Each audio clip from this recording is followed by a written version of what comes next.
Api berkobar dan semakin membesar di permukiman warga Jalan Manggis Srengseng, Jakarta Barat. Kobaran api dari sebuah rumah warga ini menjalar ke sebuah musola. Sejumlah warga dan petugas pemadam kebakaran berjibaku memadamkan kobaran api. Petugas kesulitan melakukan pemadaman karena sumber air yang sangat jauh berkisar 1 km lebih. Kebakaran ini berasal dari korsleting listrik mesin pendingin ruangan di salah satu rumah warga dan menjalar ke musola. Warga kami terkena musibah satu rumah tinggal dan satu musola Ar-Rahman. Untuk yang ditinggali kakak tiga kakak, Pak. Tiga kakak 10 jiwa. Untuk bangunan dua, yang satu musola dan satu rumah tinggal. Untuk sumber diduga konsleting di salah satu rumah tinggal dari AC. Cuma kendalanya memang soal ampunnya untuk sumber air cukup jauh, hampir 1,5 kilo kalau kita sini. Ya, proses pemadaman tadi berapa lama, Pak? Ya, proses pemadaman sampai proses tinggal penuntasan saja, tapi kita masih perlu sumber air. Tidak ada korban jiwa dalam insiden ini dan kobaran api berhasil dipadamkan setelah 14 unit mobil pemadam kebakaran Jakarta Barat dikerahkan ke lokasi. Dari Jakarta, Miftahul Gani, iNews melaporkan.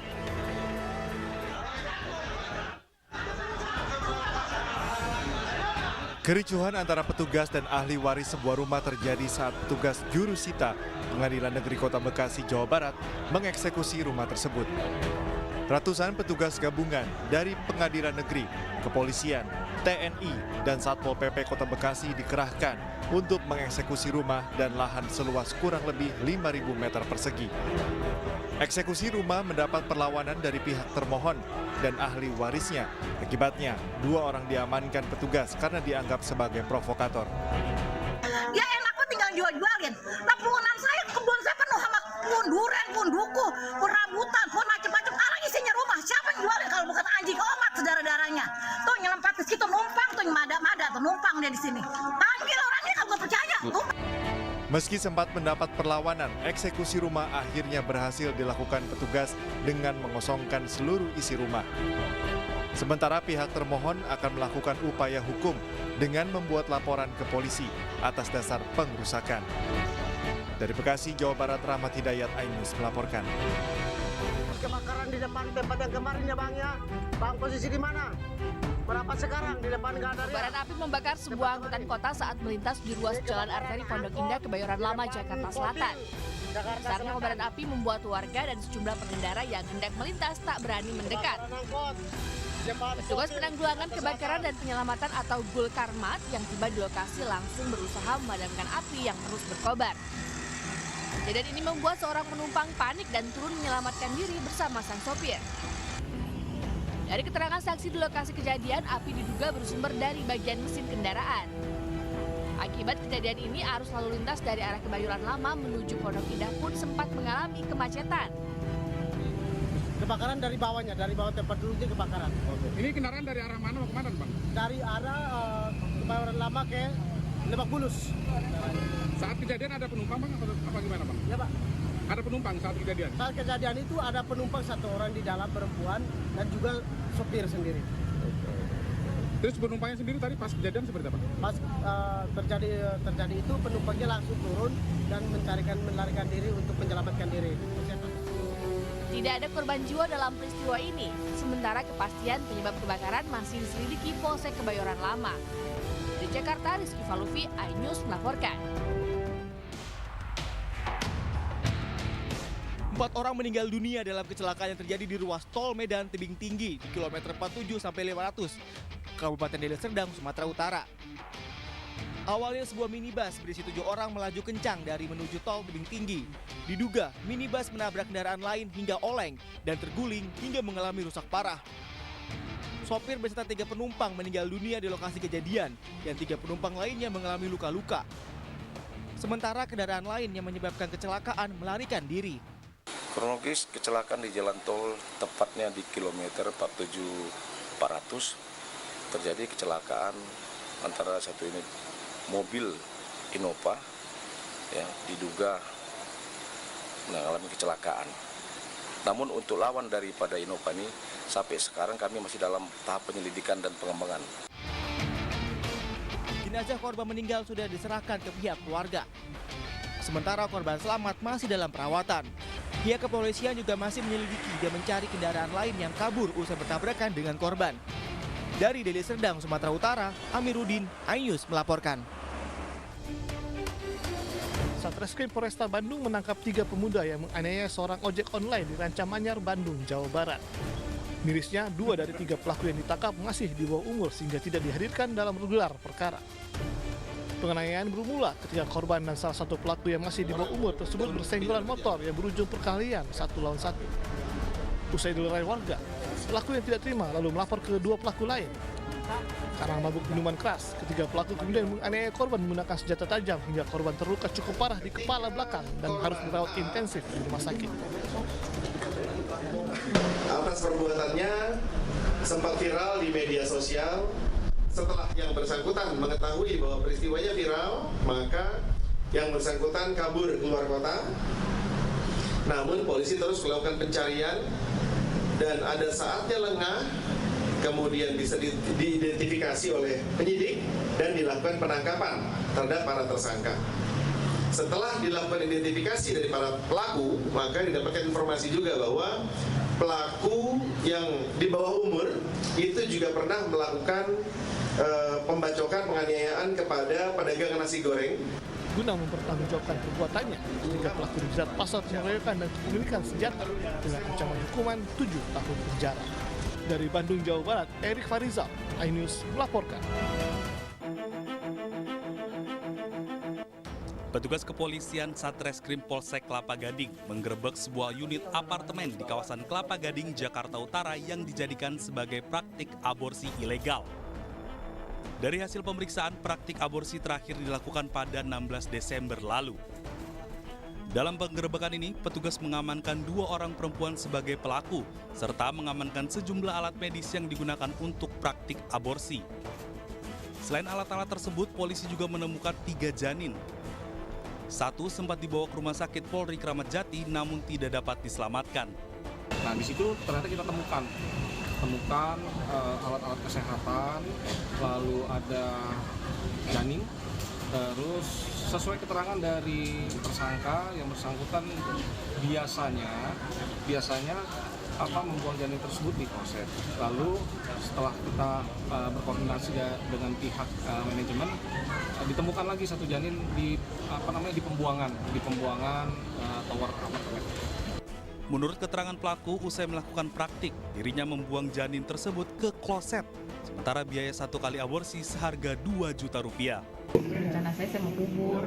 Mau kubur? Iya. Ini udah sejak kapan Ibu melakukan hal ini, Bu? Baru, Pak. Biasanya berapa? 2 juta. 2 juta? Ini sasarannya siapa? Biasanya aborsi anak-anak muda atau orang dewasa atau gimana, Bu? Ya, ada ibu rumah tangga.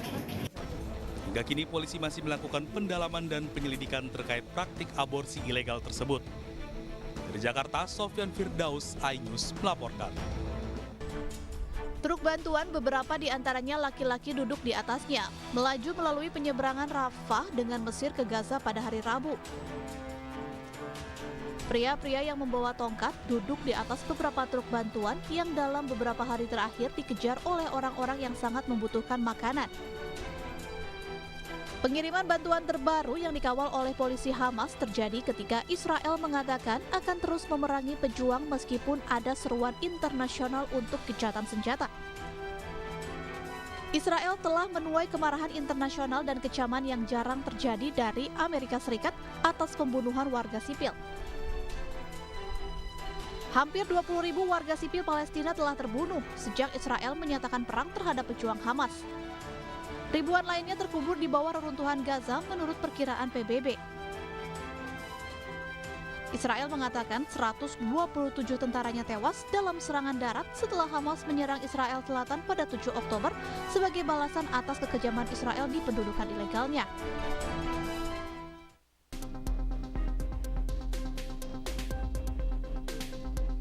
Pasien yang terluka dibawa ke rumah sakit di Gaza Selatan pada hari Rabu setelah ledakan terdengar di dekatnya. Setidaknya satu bangunan juga terlihat rusak di dekat rumah sakit Kuwait di kota Rafah.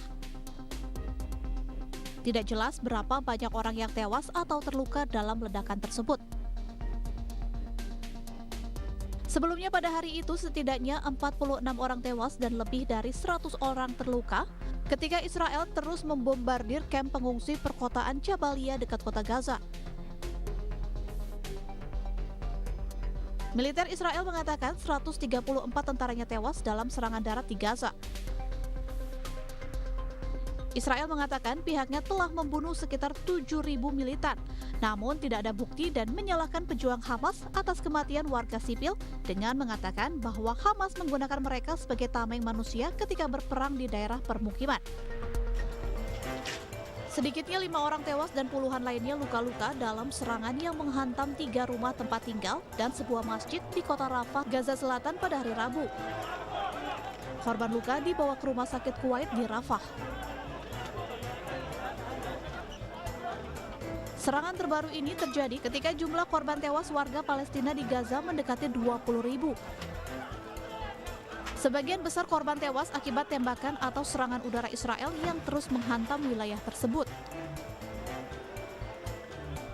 Konflik meletus antara Hamas dan Israel pada 7 Oktober ketika pejuang yang berafiliasi dengan Hamas dan kelompok bersenjata Palestina lainnya menyerbu Israel Selatan sebagai pembalasan atas kekejian yang dilakukan Israel bertahun-tahun kepada warga Palestina.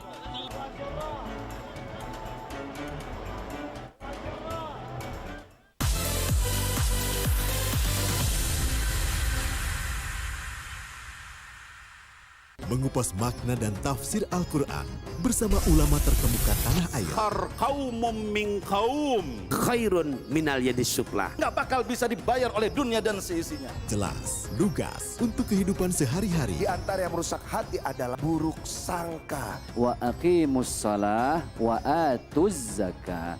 Itu pun sejajar dengan jihad fisabilillah. Cahaya Hati Indonesia, Sabtu dan Minggu pukul 12 siang di iNews.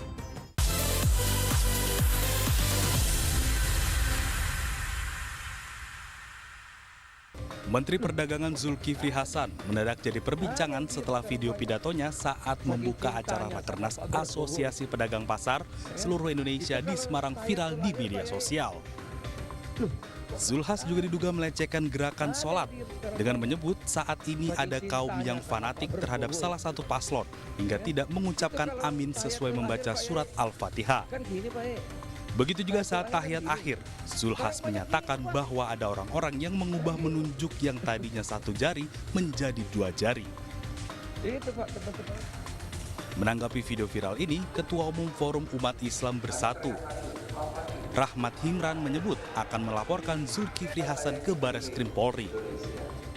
Zulkifli Hasan menjadikan sholat sebagai ejekan, menjadikan sholat sebagai omongan yang tidak sesuai dengan apa yang semestinya disampaikan.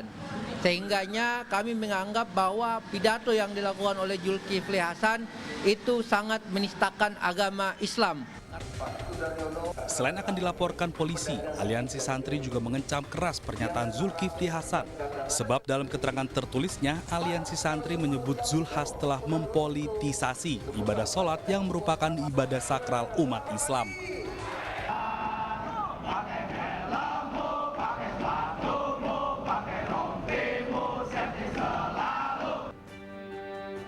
Dalam rangka memastikan ketersediaan listrik dan pelayanan yang handal selama perayaan Natal 2023 dan Tahun Baru 2024, PLN Indonesia menggelar apel siaga kelistrikan. Dalam apel ini juga dilaksanakan pengecekan pasokan daya listrik di berbagai wilayah di Indonesia, mulai dari Pulau Jawa, Sumatera, Kalimantan, Sulawesi, Bali, dan Indonesia Timur. PLN mengerahkan 81.000 personel yang tersebar di seluruh Indonesia guna melayani kebutuhan listrik. Seluruh personel unit mengecek alat kerja, APD, hingga ketersediaan energi primer sehingga pelayanan PLN dipastikan aman dan memenuhi standar keamanan.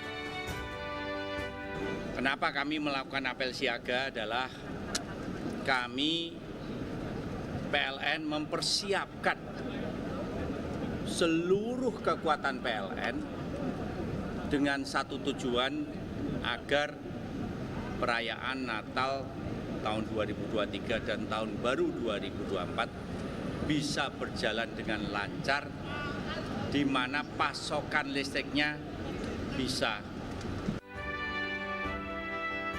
Pada momen perayaan Nataru, PLN menetapkan masa siaga sejak tanggal 15 Desember 2023 hingga 8 Januari 2024. PLN memprediksi beban penggunaan listrik di seluruh Nusantara mencapai 43 gigawatt dan PLN memastikan pasokan listrik dalam kondisi aman. Dari Jakarta, Elsie Kesi, Guntur Zulkarnadi, iNews melaporkan.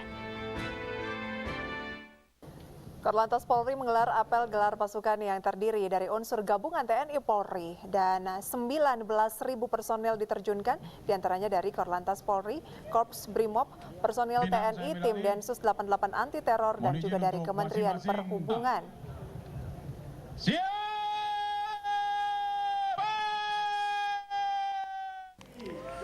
Dalam kesempatan tersebut, Ganjar memaparkan visi misi dirinya bersama Cawapres Mahfud MD kepada masyarakat yang hadir di acara.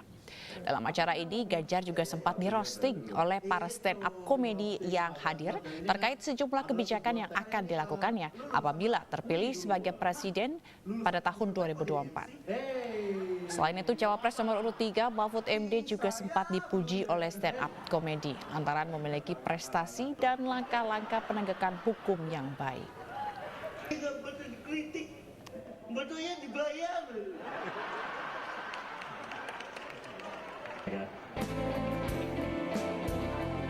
Siti Atiko Supriyati, istri Capres nomor urut 3 Ganjar Pranowo, berdiskusi dengan para pelaku UMKM di Lamongan, Jawa Timur pada Rabu siang. Dalam kesempatan itu, Siti Atikoh menyampaikan pendapatnya dalam menyambut Hari Ibu 22 Desember mendatang. Menurut Atikoh, seorang ibu atau perempuan memiliki peran yang sangat besar, baik dalam kehidupan keluarga maupun berbangsa dan bernegara. Siti Atikoh juga mengajak perempuan Indonesia untuk lebih berdaya, sehingga bisa bermanfaat bagi orang lain, serta menjalin kerjasama yang baik dengan anggota keluarga demi kebahagiaan. Kenapa tanggal 22 Desember itu disebut Hari Ibu? Itu ketika para perempuan melakukan kongres pertama di tahun 1928 di Jogja. Mereka ingin berkontribusi untuk mencapai kemerdekaan Indonesia, kepingin ada equality dari sisi pendidikan untuk perempuan, kemudian agar perempuan itu bisa terlindungi dari sisi kesehatan, yaitu kalau dulu itu angka kematian ibu melahirkan masih tinggi sekali. Nah, jadi Hari Ibu bukan sekedar Mother's Day. Kalau Mother's Day itu berarti ibu kandung kita. Tapi ini adalah bagaimana peran perempuan itu bisa support perempuan yang lain agar mereka. Selain berdiskusi dengan pelaku UMKM di Lamongan yang kebanyakan ibu-ibu, Siti Atikoh juga membagikan sertifikat UMKM dari Badan Nasional Sertifikasi Profesi yang bisa dimanfaatkan bagi para pelaku UMKM di Lamongan untuk mengembangkan usahanya. Anies mengisi kuliah umum di Universitas Bina Bangsa Kota Serang. Dalam kesempatan ini, Anies berbicara terkait perubahan dari berbagai sisi. Keadilan, kemakmuran rakyat, serta perubahan terkait pemenuhan kebutuhan pokok. Selain melakukan agenda kuliah umum, Anies juga mengisi safari politiknya dengan menemui simpatisan di Stadion Ciceri, Kota Serang.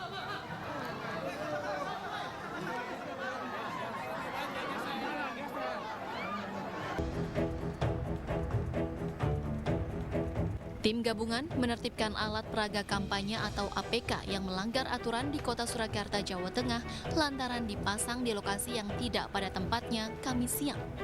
Penertiban APK ini berdasar pada surat keputusan KPU dan peraturan wali kota yang masih berlaku. Namun justru APK Capres dan Cawapres nomor urut 2 yang paling banyak ditertibkan. Sementara Bawaslu menegaskan tidak ada tebang pilih terkait alat peraga kampanye yang ditertibkan. Untuk penertiban APK gabungan kali ini kan sudah di masa kampanye, berbeda dengan dulu pada saat sosialisasi. Penertiban APK saat ini adalah yang melanggar ketentuan surat keputusan KPU Kota Surakarta nomor 121 terkait dengan titik-titik lokasi larangan pemasangan APK seperti itu. Jadi itu nanti yang menjadi dasar kita. Selain itu juga terkait dengan Perwali 2 2009 yang masih berlaku. Penertiban spesifik ini untuk memastikan aturan ditegakkan sehingga estetika keindahan ibu kota tetap terjaga. Dari Surakarta, Jawa Tengah, Septiantoro, iNews melaporkan.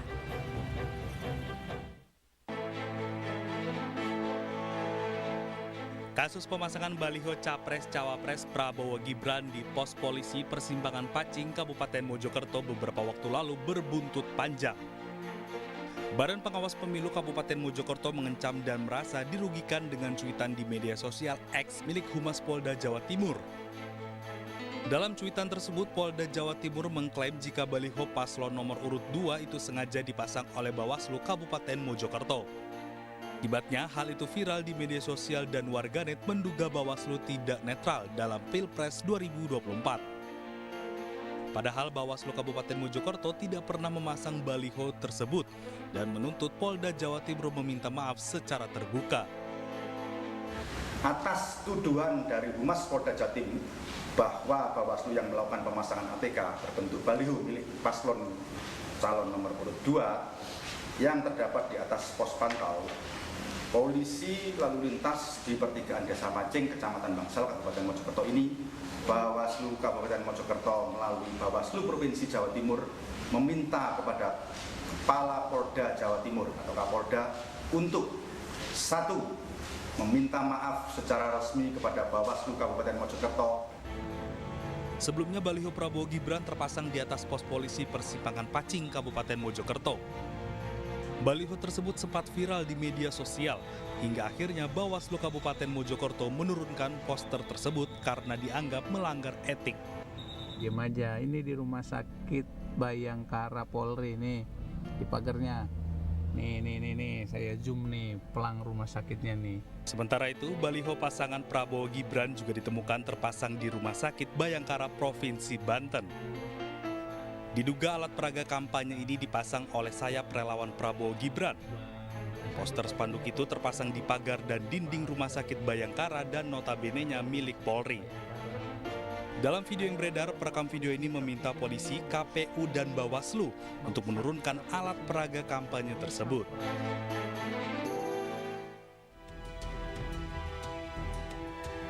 Sebanyak 20.000 lebih pemilih pemula dari jumlah 100.045 orang, termasuk di kalangan anak sekolah SMA dan sederajat, ternyata belum terdaftar di KPUD Majalengka. Untuk meningkatkan angka partisipasi pemilih pemula, Pemkab Majalengka melalui Dinas Kependudukan menyisir sekolah dan melakukan perekaman seperti di SMK Negeri 1 Majalengka, khususnya 783 anak didik kelas 3. Jadi angka partisipasi kita di Majalengka akan terus kita coba tingkatkan karena tadi ya bahwa mereka silahkan menggunakan hak pilih karena pemilih berdaulat maka negara ke depan juga akan menjadi kuat. Perekaman KTP bagi anak sekolah negeri dan swasta di Majalengka dilakukan secara serentak di lingkungan pendidikan. Dari Majalengka, Jawa Barat, Muhammad Zeni Johadi, iNews melaporkan.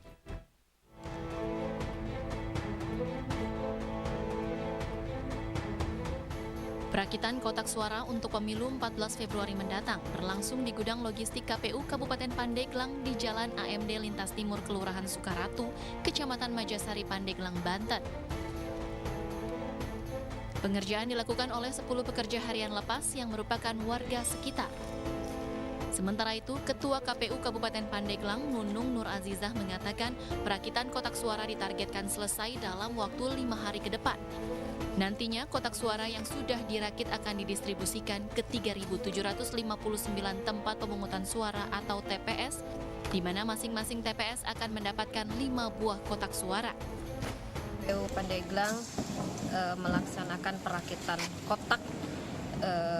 Ini bertujuan kami untuk mengukur kapasitas ruangan gudang, juga untuk menyicil pekerjaan yang ada karena memang sejauh ini logistik juga belum sempurna 100% kami terima. Jadi kami untuk menyiasati ruangan yang nanti juga akan datang logistik-logistik lain, maka segera kami kemas kotak suara. Saat ini logistik pemilu 2024 yang sudah diterima KPU Kabupaten Pandeglang antara lain 18.759 kotak suara, 15.036 bilik suara, 7.518 tinta, segel plastik sebanyak 97.944, dan segel plastik sebanyak 97.944. Sementara logistik yang belum diterima yakni semua jenis surat suara. Dari Pandeglang, Banten, Iskandar Nasution, iNews melaporkan.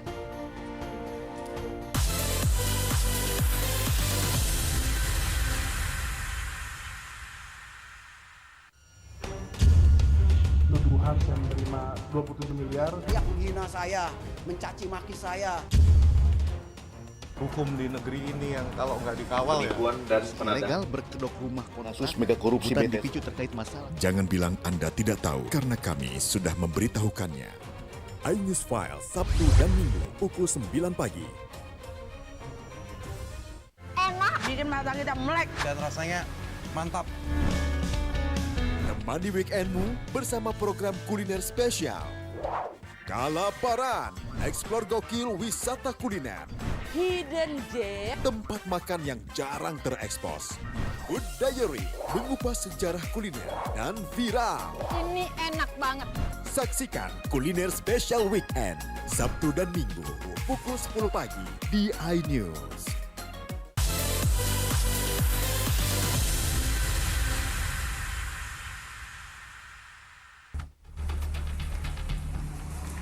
Kobaran api membakar bangunan 2 lantai yang sekaligus dijadikan tempat pengepul barang bekas di Sunterjaya, Tanjung Priuk, Jakarta Utara. Banyaknya barang yang mudah terbakar membuat api dengan cepat membesar dan mengakibatkan sejumlah barang tidak bisa diselamatkan, termasuk membakar 1 unit mobil. Petugas Sudin Penanggulangan Kebakaran dan Penyelamatan Jakarta Utara yang tiba di lokasi langsung melokalisir api agar tidak merambat ke bangunan lain. Dugaan sementara kebakaran terjadi akibat korsleting listrik dan menyambar barang-barang yang mudah terbakar. Yang terbakar diakibatkan oleh korsleting listrik, lalu perambatan di barang-barang di sekitarnya. Untuk pengerahan unit, kita 11 unit, 9 dari utara, 2-nya dari Jakarta Pusat.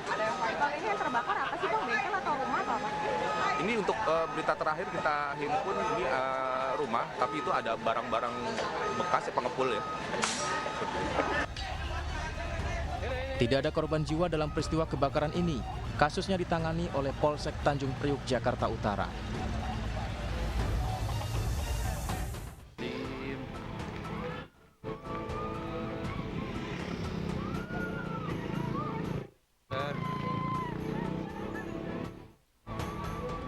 Beginilah rekaman video amatir warga saat truk tronton dengan nomor polisi B9085TRD bermuatan galon kosong alami kecelakaan lalu lintas di Jalan Raya Cianjur, Sukabumi, Desa Cikahuripan, Kecamatan Gebrong, Cianjur, Jawa Barat hari ini. Kejadian bermula saat truk tronton muatan galon ini melaju dari arah Sukabumi menuju Cianjur. Namun saat di jalan menurun diduga sopir menghindari kendaraan yang ada di depannya hingga oleng ke sebelah kanan menabrak 1 buah kios. Semakin tak terkontrol, truk tersebut menabrak 3 pengendara sepeda motor di jalur berlawanan. Akibat kejadian ini 2 orang yang merupakan pengendara motor dan pedagang kios meninggal dunia, sementara 2 orang lainnya mengalami luka berat dan 3 orang luka ringan. Seluruh korban sudah dievakuasi dan dilarikan ke RSUD Cianjur dan Rumah Sakit Hermina Sukabumi. Yang terlibat 4 kendaraan sepeda motor, 2 kendaraan truk. Truk dari arah mana?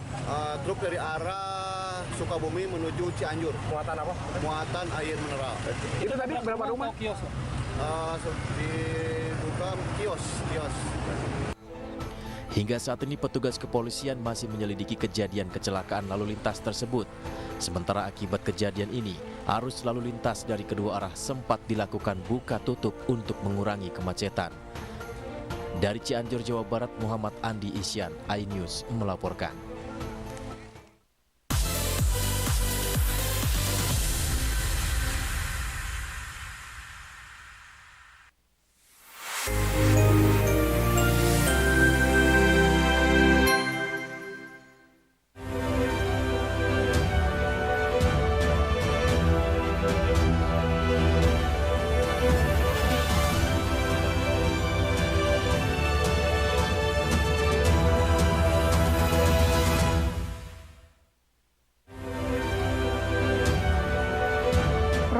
diduga asal jadi Desa Permata Baru.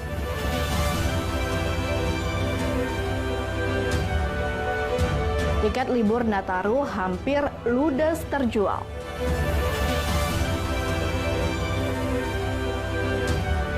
Pangdam apresiasi budidaya ikan gabus binaan Kodim Oku.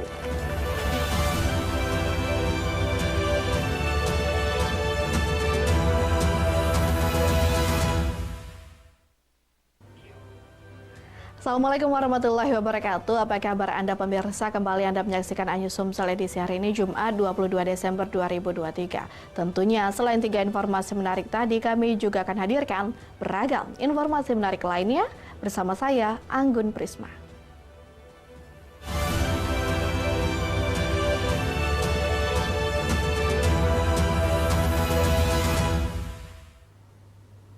Kita awal informasi pertama, pemirsa. Warga Desa Permata Baru, Kecamatan Indralaya Utara, Kabupaten Ogan Ilir mempertanyakan kualitas pengerjaan jalan yang dianggap asal jadi. Padahal dana yang digunakan miliaran rupiah.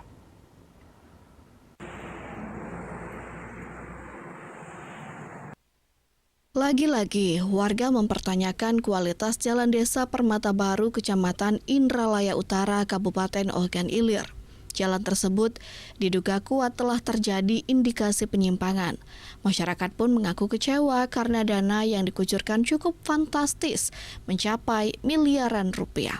Sementara hasil pengerjaan di lapangan jauh dari kata sesuai harapan.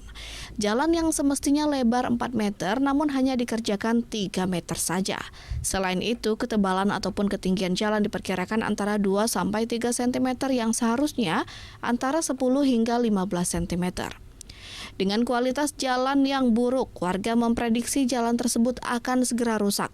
Bangunan jalan juga diduga asal jadi demi untuk meraup untung lebih banyak. Papan proyek pun tidak ada terpasang di lokasi kegiatan yang dilaksanakan oleh CV Cahaya Insani senilai lebih kurang 1 miliar rupiah.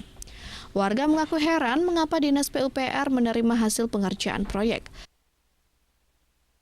Kami sangat berterima kasih jalan ini dibangun, namun kami mempertanyakan kualitas jalan seharga 1 miliar. Tentu ini sangat mengecewakan kami, warga Desa Permata Baru yang tinggal di sini. Kami minta pemborong untuk segera memperbaiki. Harus segera memperbaiki. Karena kami melihat itu yang menjadi pertanyaan menarik, ini Dinas PUPR dari Ogan Ilir ini justru telah menerima pekerjaan ini. Artinya sudah dianggap layak pekerjaan ini. Kualitasnya kurang tebel lah. Lagi pula kalau kena tanah sampingnya ketimbun lagi ini aspal ini nih. Kurang memadai lah. Coba lah kalau agak tinggi dikit apa tambah tak berapa senti, mak itu kan ada 5 senti. Jadi tidak timbun tanah. Jelas cepat rusak lah, bayang berapa bulan lah rusak ini sudah. Nggak anu lagi gusi. Timbun tanah masalahnya. Ini pas di ledokan ini nih. Warga akan melaporkan proyek tersebut ke aparat penegak hukum karena dinilai diduga merugikan keuangan negara. Dari Ogan Ilir, Fitriadi Ainus melaporkan. PT Kereta Api Indonesia Persero Divre 3 Palembang melaksanakan apel gelar pasukan angkutan Natal dan Tahun Baru 2023-2024 Kamis pagi. Apel gelar pasukan ini menandai hari pertama dilaksanakannya posko angkutan Natal dan Tahun Baru.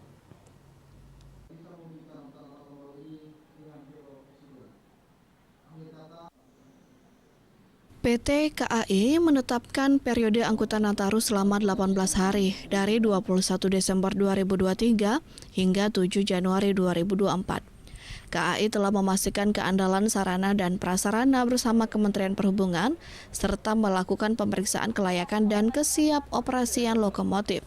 Selama periode angkutan Nataru ini, KAI Divre 3 Palembang menyediakan 43.466 tempat duduk. Ada penambahan 734 tempat dari jumlah sebelumnya 42.732. Hal ini karena ada penambahan 1 kereta gerbong di Kereta Api Sindang Marga relasi Kertapati, Lubuk Linggau. Untuk kereta yang beroperasi saat ini, Kereta Api Bukit Serelo relasi Kertapati, Lubuk Linggau, Kereta Api Ekspres Raja Basa relasi Kertapati, Tanjung Karang, dan kereta api komersial Sindang Marga, relasi Kertapati, Lubuk Linggau. Mencatat penjualan tiket sudah mencapai 84% dari total tempat duduk yang tersedia atau sebanyak 36.645 tempat duduk yang sudah terjual. Penjualan tiket tertinggi arus mudik Natal terjadi pada Jumat, Desember sebanyak 2.986 penumpang. Sementara para penumpang sengaja mudik lebih awal untuk liburan Nataru. Tiket untuk tahun ini ada peningkatan dari tahun yang lalu, sekitar 700 seat yang kita siapkan, dari 42.000 menjadi 43.400-an. Ini sudah terjual 84% dari masa 18 hari masa posko. Ada penambahan lingkup nggak?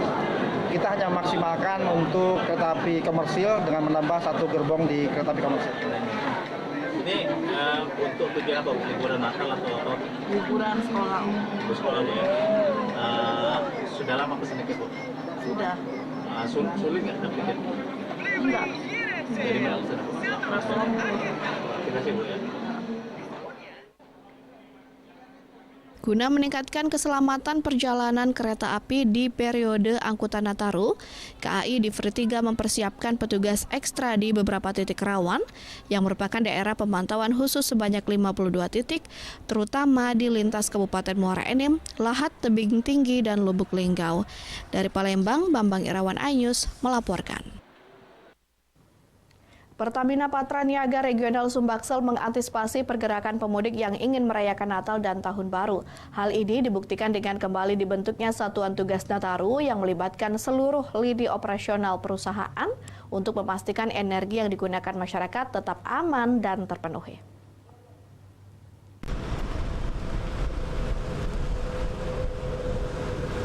Periode Satgas Nataru Pertamina yakni sejak 15 Desember 2023 hingga 7 Januari 2024.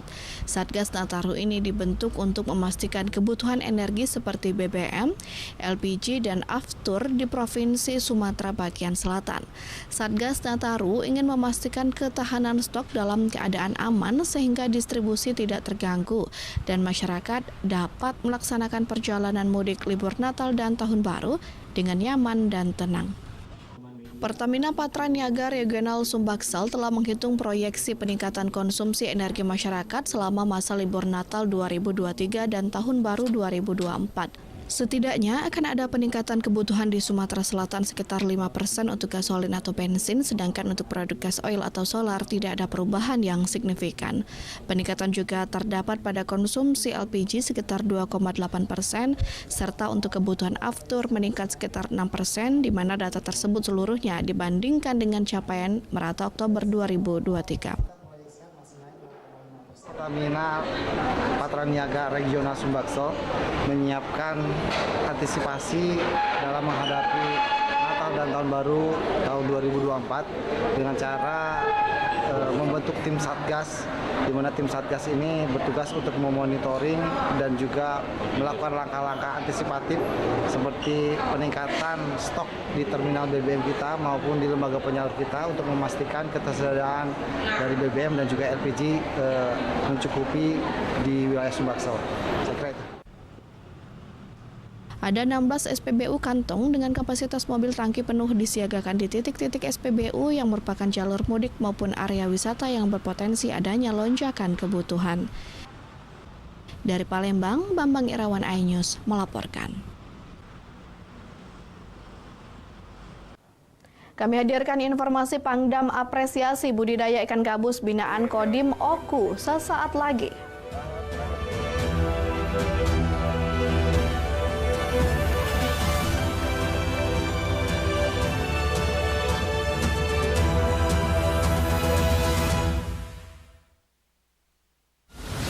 Menyoroti kecurangan. PTS ini bukan soal korupsi. Itu ditemukan, itu fakta yang ditemukan di lapangan. Menyuarakan keadilan. Melarikan diri melalui sungai. Wilayah tidak tersentuh oleh negara. Laporan mendalam dan eksklusif. Saya akan tunjukkan kepada Anda. Mario Dandi, rebutan perempuan, gimana Ken? AB Plus setiap minggu pukul 8 pagi di iNews. mengupas makna dan tafsir Al-Quran bersama ulama terkemuka tanah air. Kaumum min kaum khairun minal yadis sufla. Nggak bakal bisa dibayar oleh dunia dan seisinya. Jelas, lugas untuk kehidupan sehari-hari. Di antara yang merusak hati adalah buruk sangka. Wa aqimus shalah wa atuz zakah. Itu pun sejajar dengan jihad fisabilillah. Cahaya Hati Indonesia, Sabtu dan Minggu pukul 12 siang di iNews. Tuduhan saya menerima 27 miliar. Yang menghina saya, mencaci maki saya. Hukum di negeri ini yang kalau nggak dikawal Penipuan dan ilegal berkedok rumah kasus mega korupsi BTS dipicu terkait masalah. Jangan bilang Anda tidak tahu karena kami sudah memberitahukannya. iNews File Sabtu dan Minggu pukul 9 pagi. Selamat datang di iNews Today. Lengkapi pagi Anda dengan update informasi terkini. Apa penyebabnya? Apakah karena aspal ruas jalan ini amblas membentuk lubang? Boleh nggak sih dikasih senjata? Nggak boleh. Saya punya di bawah supervisor. Kita akan langsung bergabung bersama Giselia Nurahmat. Sejumlah bahan pokok mulai mengalami kenaikan. iNews Today setiap Senin sampai Jumat pukul 10 pagi di iNews. Hadir menemani pagi Anda dengan sajian informasi unik dan menarik. Walabi hutan yang merupakan hewan asli Papua Nugini. Dari Jepang disebut sebagai kariraisu. Menghadirkan bintang tamu yang menginspirasi. Campuran apa ini? Ini lemon. Oh lemon, iya. Kita peras. Itu harus dipotongin dengan dekat bagian mata. Kalau nggak Morning Update, Senin sampai Jumat pukul 7 pagi di iNews. Kompilasi seputar keunikan, keajaiban, dan hal-hal menarik di berbagai belahan dunia.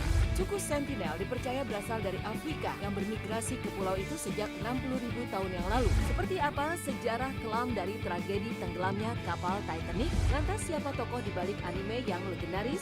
OMG, setiap hari pukul 8 malam, hanya di iNews.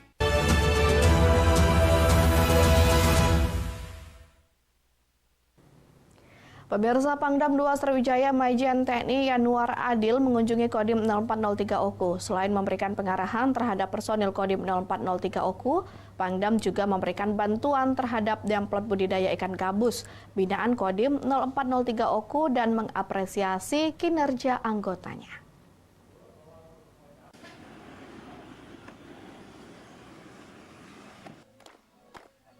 Kodim 0403 Oku menyambut langsung kedatangan Pangdam 2 Sriwijaya Majen TNI Yanuar Adil di Kodim 0403 Oku. Kedatangan Jenderal Bintang 2 ini dalam rangka kunjungan kerja ke jajaran TNI AD untuk memberikan pengarahan dan memantau kinerja jajaran Kodim 0403 Oku. Pangdam 2 Sriwijaya Majen TNI Yanuar Adil meninjau langsung pembudidayaan demplot ikan gabus oleh kelompok tani yang dibantu langsung Kodim 0403 Oku dan Pemda Oku. Saat meninjau pembudidayaan ikan gabus di Desa Martajaya, Kecamatan Lubuk Raja, Majen TNI Yanuar Adil bersama Dandim Letkol Infantri Hari Feriawan Rumawatin dan pejabat Bupati Oku Teddy Melwansa takjub dan mengapresiasi pembudidayaan yang menjadi percontohan ini. Pangdam 2 mengaku puas dengan kinerja Kodim 0403 Oku bersama Pemkab Oku membantu masyarakat untuk pengembangan ikan gabus guna menopang ketahanan pangan khususnya di Oku. Dalam rangka budidaya gabus ya, dalam rangka meningkatkan kesejahteraan masyarakat, ini sangat bagus ya. Saya sudah melihat dan mengecek. Ya, terakhir saya mengapresiasi, ya mudah-mudahan ini bisa menjadi percontohan di desa-desa yang lain ya. Jadi kalau ada lahan yang tidak produktif kita manfaatkan dengan cara digali, kita isi air dan pemerintahan daerah memberikan bantuan bibit. Jadi untuk menstimulus masyarakat agar memanfaatkan lahan-lahan yang tidak produktif. Dalam kesempatan itu juga Pangdam memberikan bantuan bibit ikan gabus sebanyak 1.000 ekor ikan. Saya ucapkan banyak terima kasih dari jajaran TNI Kodim 0404 Oku yang mana telah memberikan bantuan yang berupa alat berat dalam pembuatan kolam demplot sebanyak 32 unit ini. Dan juga pemerintah Kabupaten Oku yang juga terus serta membantu dalam pembiayaan dalam penggalian kolam demplot. Demplot ikan gabus ini dibantu langsung pembuatan kolam oleh Kodim 0403 Oku, dipimpin langsung Dandim Letkol Infanteri Hari Feriawan Rumawatin, serta pemerintah daerah Oku melalui pejabat Bupati Oku Teddy Melwansyah. Selain menjual ikan secara utuh, juga dilakukan terobosan membuat minyak ikan dan abon ikan. Dari Ogan Komering Ulu, Widori Agustino iNews melaporkan. Ke informasi lain, pemirsa, pemasangan APK milik peserta pemilu 2024 sudah mulai meresahkan. Banyaknya APK yang terpasang di lokasi fasilitas umum sudah mulai mengganggu, salah satunya bagi para masinis.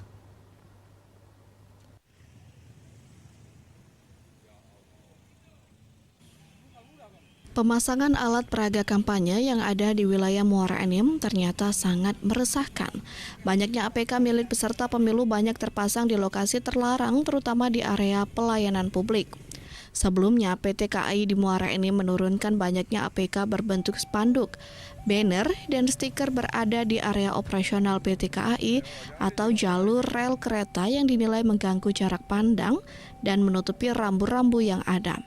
Kepala Stasiun Kereta Muara Enim Sukarman menyatakan pihaknya sempat menurunkan sejumlah APK yang secara letak sangat mengganggu operasional kereta api yang melintas.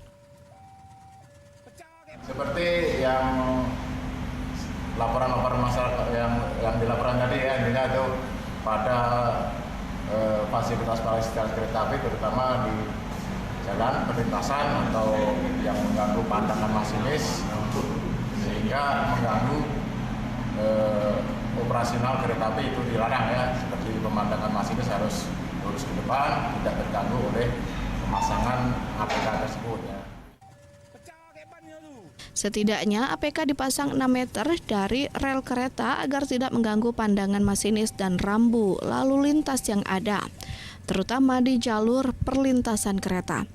Jika rambu dan jarak pandang masinis terganggu karena ada APK akan berdampak fatal bagi keselamatan pengguna jalan lainnya. Kami menindaklanjuti folder yang ada, masuk Kapolres dan kami pihak kecamatan dan PT KAI sendiri beserta jajaran Pol PP. Untuk itu jam 2 siang ini kami akan mengadakan rapat bersama membahas masalah ketertiban alat peraga kampanye. Bawaslu Muara Enim akan segera melakukan penertiban terkait keluhan masyarakat dan PT KAI tersebut. Dari Muara Enim, Edwin Sasatria iNews melaporkan. Pemirsa, puncak peringatan Hari Kesetiakawanan Sosial Nasional tahun 2023, pemerintah Kota Palembang menggelar beberapa rangkaian kegiatan, salah satunya mengumpulkan, membantu para anak yatim, serta penyandang disabilitas. Hari Kesetiakawanan Sosial ini dijadikan momentum bahu-membahu, jalin kekompakan, dan saling membantu antar sesama.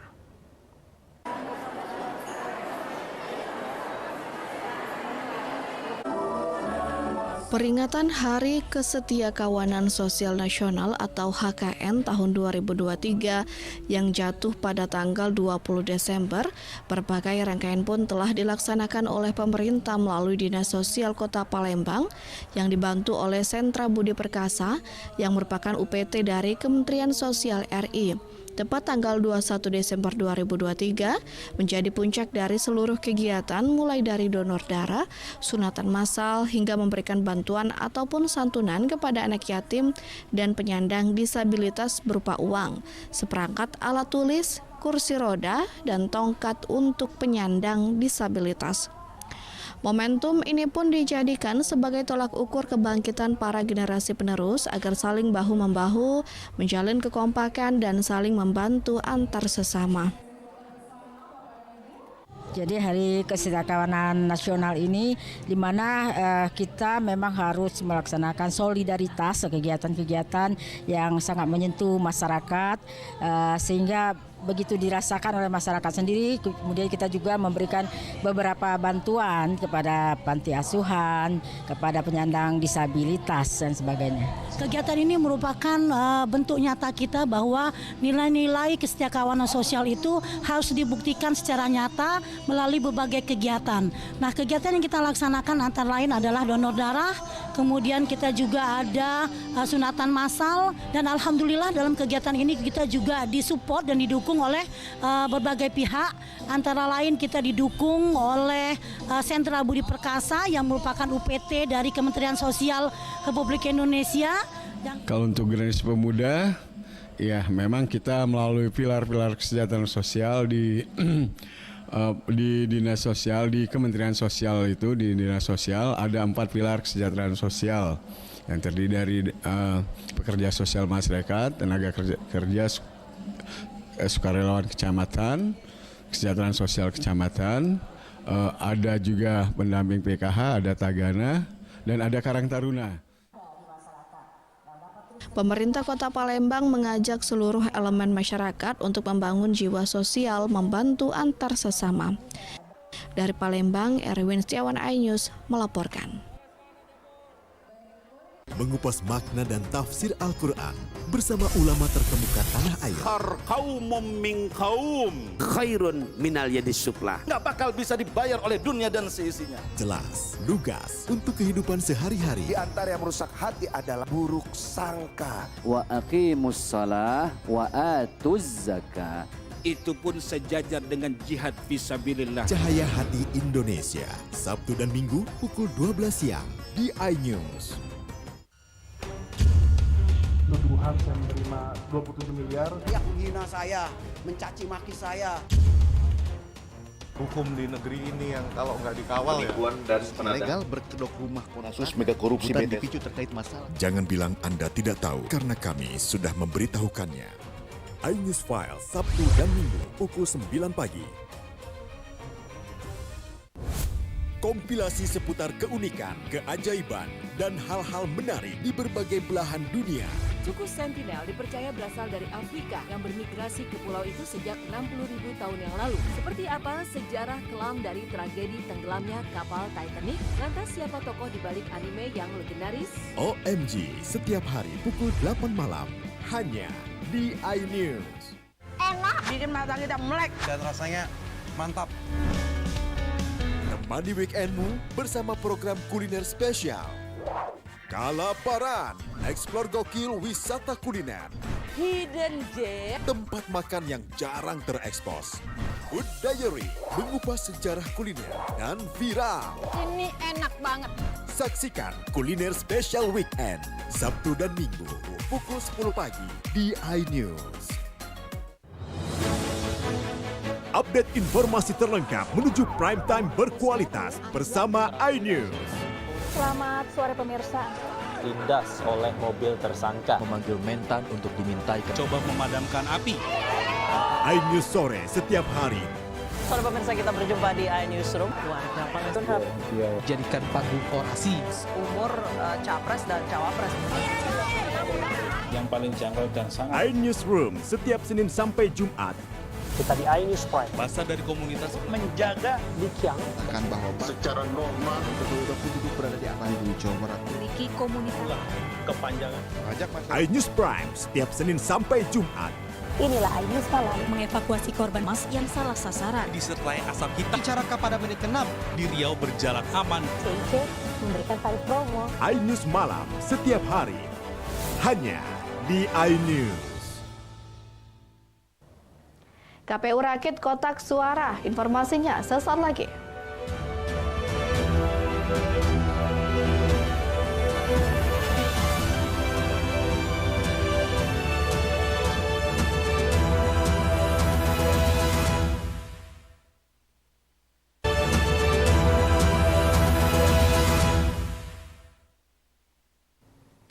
Pemirsa, kuras uang nasabah sebesar 6,5 miliar rupiah dengan modus membuat kartu ATM dan mengaktifkan mobile banking nasabah. Seorang oknum pegawai bank plat merah di Ogan Komering Ilir ditetapkan sebagai tersangka.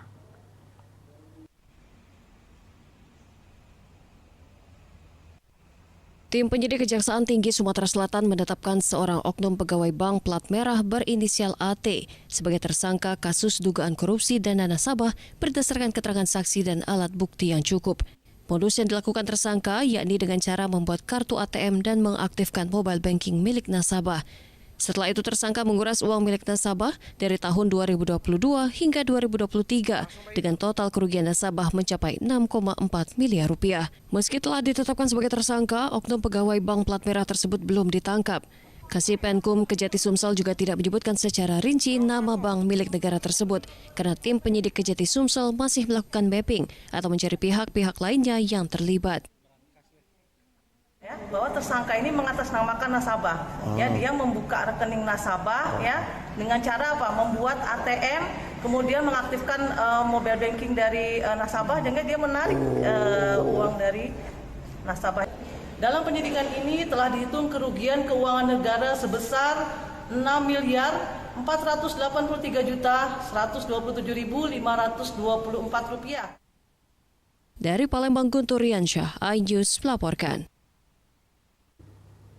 Jelang pemilu 2024 mendatang, KPUD Kabupaten Oku Timur mulai gencar merakit satu persatu logistik kotak suara yang berada di gudang logistik KPU Oku Timur. Kotak suara tersebut nantinya akan disalurkan ke seluruh TPS yang ada di Kabupaten Oku Timur.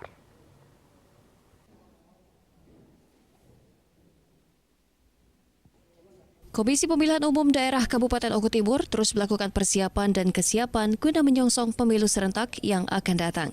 Sebanyak 10.940 kotak suara yang ada di gudang logistik KPU Kabupaten Oku Timur, satu persatu sudah mulai dirakit menjadi kotak suara yang nantinya akan digunakan untuk keperluan pemilu serentak tahun depan. Logistik yang sampai kita di sini, pengadaan logistik tahap 2 itu hampir belum ada yang tiba di kita, terutama yang surat suara, kemudian formulir-formulir yang diadakan oleh KPU provinsi, kemudian daftar pasangan calon, daftar calon tetap baik itu dari DPRD, DPRD provinsi, DPD itu masih on proses semua pengadaannya. Sedangkan untuk pengadaan logistik tahap 2 seperti surat suara dan lain sebagainya, sampai saat ini KPUD Kabupaten Oku Timur masih menunggu pendistribusiannya dari KPU provinsi. Dari Oku Timur, Jatmiko Francisco, iNews melaporkan. Pemirsa, informasi tadi sekaligus mengakhiri iNews Sumsel edisi hari ini Jumat 22 Desember 2023. Selamat Hari Ibu, sampai jumpa.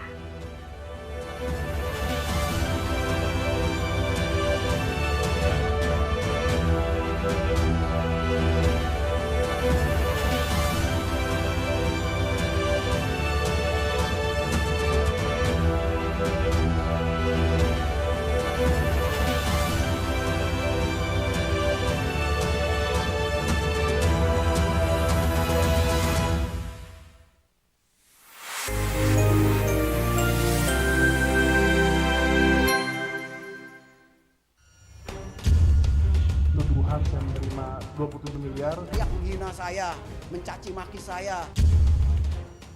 Hukum di negeri ini yang kalau nggak dikawal dan ilegal berkedok rumah kasus mega korupsi dipicu terkait masalah. Jangan bilang Anda tidak tahu karena kami sudah memberitahukannya. iNews File Sabtu dan Minggu pukul 9 pagi